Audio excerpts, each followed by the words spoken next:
더 나은 내일을 준비하는 시간 KBS 1라디오 김성환의 시사야.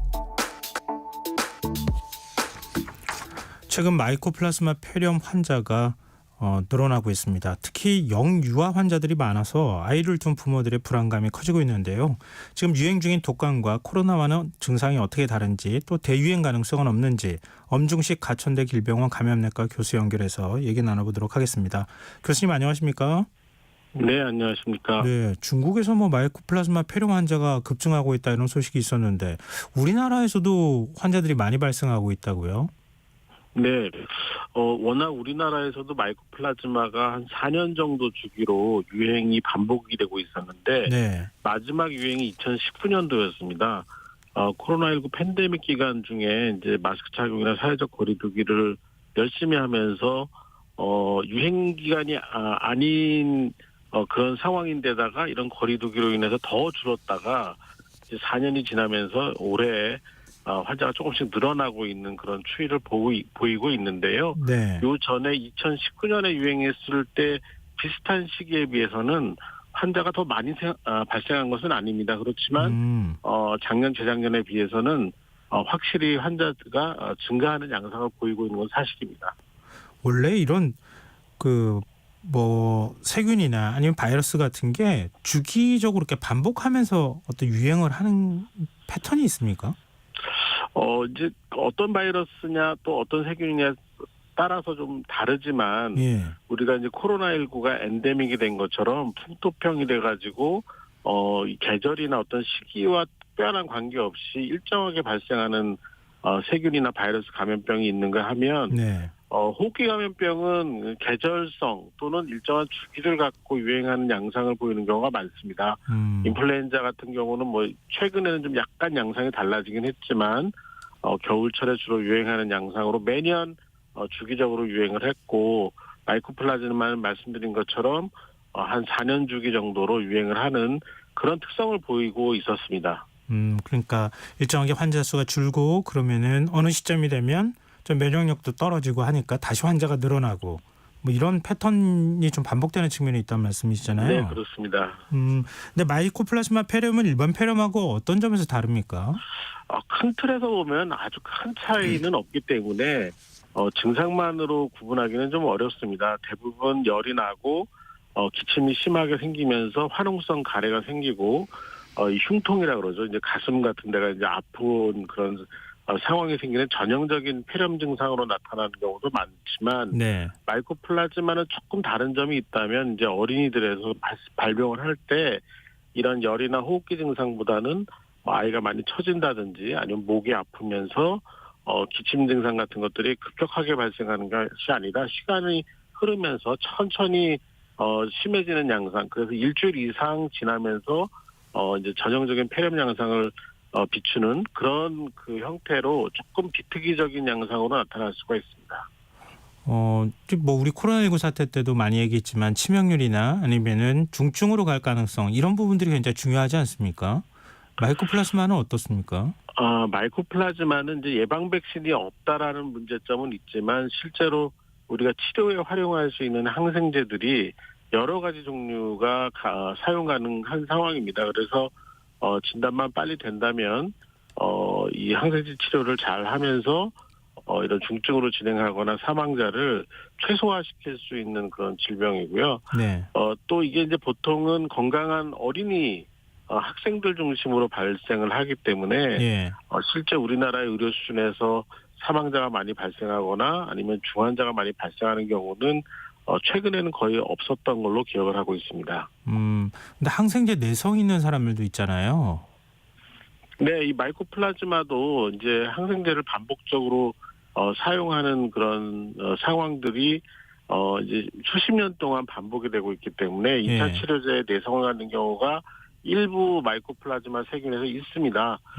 그렇기 때문에 이제 마이코플라즈마가 확인이 되고 치료를 했는데 48시간에서 72시간 정도에 충분히 우리가 안심할 수 있을 정도의 임상적 호전이 없으면 네. 내성균 가능성을 고려해서 2차 치료제로 치료를 다시 변경해서 치료를 하게 되는데 이제 이런 경우는 또 잘 낫고 그래서 생각보다는 이제 내성 문제가 1차 치료제의 선택과 빠른 호전을 방해하기는 하지만 네. 실제 뭐 치료에 아주 심각한 문제가 생긴다든지 이런 경우는 그렇게 많지는 않습니다. 마이코플라즈마의 그 폐렴에 감염이 되면 뭐 입원해야 한다더라 뭐 이런 얘기가 있던데 입원율이 높습니까? 이제 실제로 이제 언제 진단이 되느냐에 따라서도 달라지고 또 아이들이 평소의 건강 상태나 이런 거에 따라서도 좀 달라지긴 하는데 네. 통상적으로는 입원이 필요 없을 정도로 경증 또는 중등증 상태에서 발견이 되면 외래에서 항생제 치료를 하고 집안에서 충분히 휴식을 취하면서 회복이 가능하고요. 네. 그런데 이제 숨찬 증상이 나타난다든지 아니면 이제 너무 고열이 나면서 호흡기 증상이 심해가지고 뭐 식사라든지 이런 영양 공급을 잘 못하는 그런 상황까지 발생한다면 단기간 입원을 통해서 치료를 해야 될 필요성이 있을 때도 있습니다. 그래도 그렇게 막 위험한 정도까지는 아닌 거죠? 그러니까 이게 이제 그 의료 체계나 아니면 의료진의 수준 또 진단의 신속성 이런 거에 따라서 나라마다 좀 중증 환자가 발생하거나 치명률이 좀 달라지는데요. 예. 우리나라는 최근에 이제 이런 소아청소년 진료를 담당하는 의료진이나 또는 병상의 그 확보 같은데 좀 문제가 있긴 있지만 최근에 마이코플라즈마 유행을 대응하는 데 있어서 문제가 될 정도는 아직 아닌 것으로 알고 있습니다. 근데 뭐 최근에 이제 부모들도 그렇지만 아이를 둔 그 독감도 유행하고 있는 상황이고 요즘 뭐 감기 걸리는 사람도 주변에 저도 그렇고 굉장히 많거든요. 근데 그 감기 독감 증상하고 마이코플라즈마 폐렴하고는 진단받을 때 어떤 차이점이 있습니까? 증상의 종류로는 사실 감별이 좀 쉽지가 않고요. 그런데 이제 우리가 흔히 말하는 독감, 인플루엔자는 마이코플라즈마보다 훨씬 빠른 경과를 보입니다. 그래서 자고 일어났더니 갑자기 고열이 나면서 목이 심하게 아프고 전신의 근육통이 몸이 깨지는 것처럼 아프고 기침가래 콧물도 아주 갑자기 빠르게 심해지는 그런 양상을 보이는 반면에 네. 마이코플라즈마는 조금 임상 증상이 느리게 진행하는 그런 차이를 갖고 있고요. 네. 실제로는 최근에 그 유행 양상을 보면은 마이코플라즈마의 증가도 우리가 충분히 대비를 해야 되지만 지금 그 인플루엔자 유행 양상이 좀 심상치가 않습니다. 지금 지난주 같은 경우에는 유행주의보에 거의 한 7, 8배 이상의 환자가 발생을 하고 있고 예. 2, 3주 이내에 정점을 향해 가고 있기 때문에 이런 상황들이 또 특히 이제 이 6세에서 12세 또 17세, 19세까지 어린이 청소년 학생들에서 지금 계속 발생을 하고 있어서 네. 실제로는 이런 호흡기 감염병에 여러 가지 호흡기 감염병이 혼재해서 유행하고 있는 양상에 대해서 좀 학교 보건이나 이런 측면에서의 정부 당국의 좀 노력이 좀 필요하지 않나 이렇게 생각을 하고 있습니다. 근데 중복 감염되는 경우도 있습니까? 마이코플라즈마 폐렴이나 뭐 그리고 인플루엔자나 이런 거하고 같이 감염이 되는 경우도 있습니까? 드물게 있는 걸로 알고 있고요. 이렇게 중복 감염이 되면 실제로 이제 인플루엔자에 의한 그 병의 경과와 마이코플라즈마에 의한 병의 경과 그리고 여기에 대한 치료를 복합적으로 해야 되기 때문에 좀 더 증상이나 임상 경과가 심할 수가 있습니다. 이게 그 일반 의원급에 가면 뭐 우리 진단 키트처럼 검사할 수 있는 게 있습니까?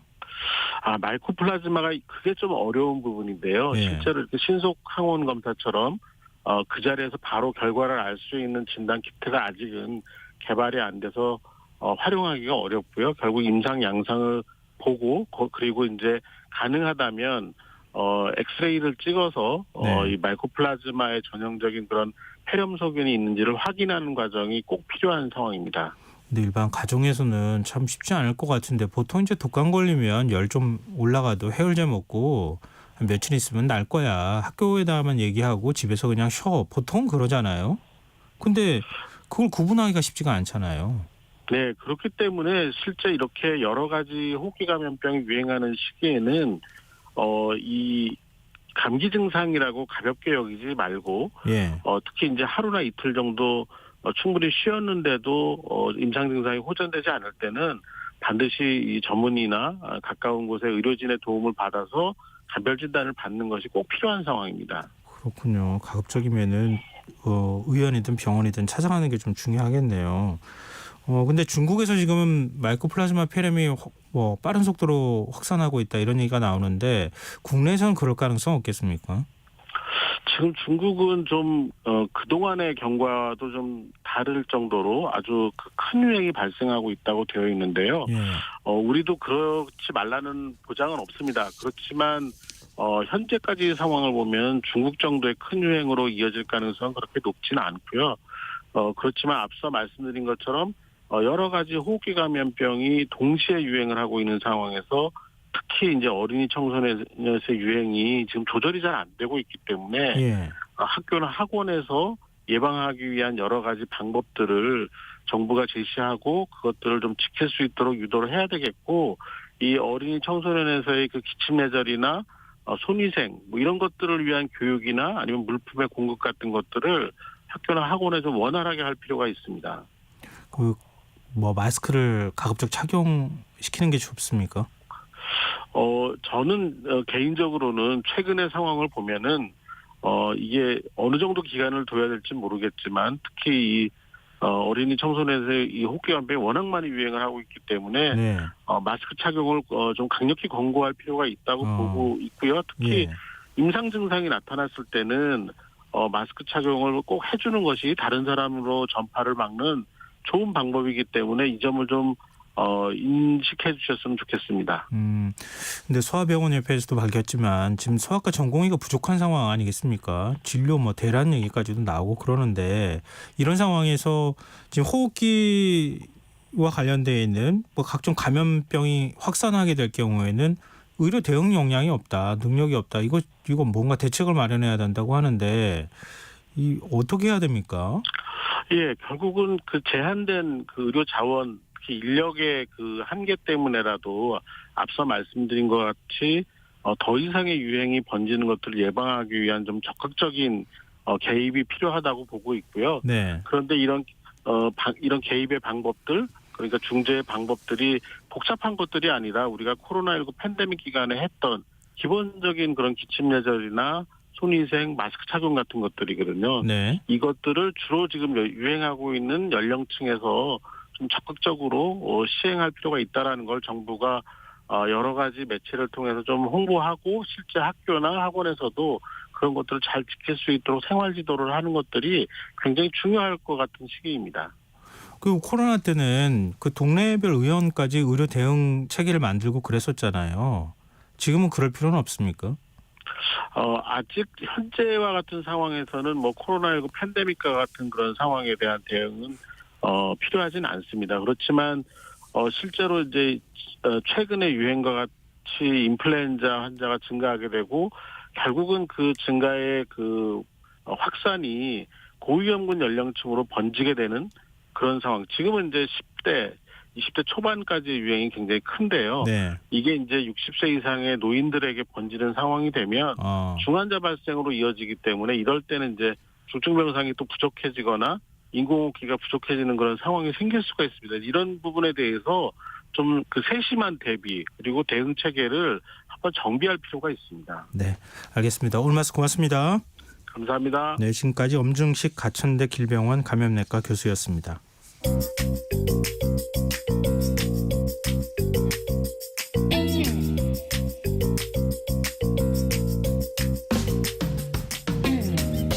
복잡한 정책부터 실무 경제와 투자까지 한 주간 있었던 주요 경제 이슈 꼼꼼히 살펴보는 시간입니다. 경제 읽기 이인철 참 좋은 경제연구소장과 얘기 나눠보겠습니다.